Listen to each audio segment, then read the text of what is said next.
अच्छा लगता था, लेकिन कभी इतनी हिम्मत नहीं हुई कि मैं कोई कहानी लिखूं। लेकिन इन दिनों से पता नहीं क्यों कि मुझे लगा कुत्ते पे कहानी लिखना चाहिए, तो मैंने शुरू कर दिया।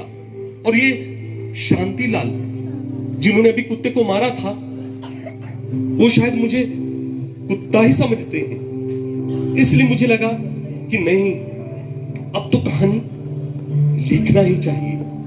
दरअसल क्या है ना कि किसी भी विषय में लिखने या कुछ करने के लिए आपको बहुत शोध करने की जरूरत होती है। बगैर शोध किए आप कुछ नहीं कर सकते। तो मुझे लगा कि कुत्ते की जानकारी बहुत कम है, तो मैं बहुत मेहनत करने लगा, किताबों पढ़ने लगा और कुत्ता से संबंधित सिनेमा देखने लगा कि मैं कुत्ता पे कोई बढ़िया सी कहानी लिखूं। हाँ, अब मैं दोस्तों के साथ जरा कम रहता था, तो दोस्त भी मुझे नाराज हो गए और वो भी जान गए थे मैं कुत्ते पे नजर मेरी बहुत रहती थी। तो दोस्त मुझे चिढ़ाते थे, क्या बे आजकल तो कुत्ता के साथ रहता है, कहीं कुत्ता बनने के चक्कर में तो नहीं है। अब मैं उसको कैसे बताता कि मैं दरअसल एक कहानी लिख रहा हूं और उस कहानी के लिए मुझे कुत्ते के बारे में जानना बहुत जरूरी है। तो मेरा दिनचर्या ऐसा चल रहा था। एक रोज मैंने सोचा कि आज एक कुत्ते के साथ रहना पड़ेगा, तो मैं सुबह से ही निकल गया उस कुत्ते का पीछा करते हुए। वो चौराहा है ना, चौराहा के सामने एक कुत्ता का झुंड मुझे दिखा।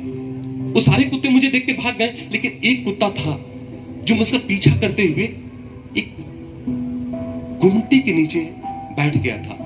और सुबह से शाम हो गई थी, अब कुत्ता भी शायद थक गया था, इस वजह से वो बैठ गया था और मैं भी थक गया था, मैं भी बैठ गया था।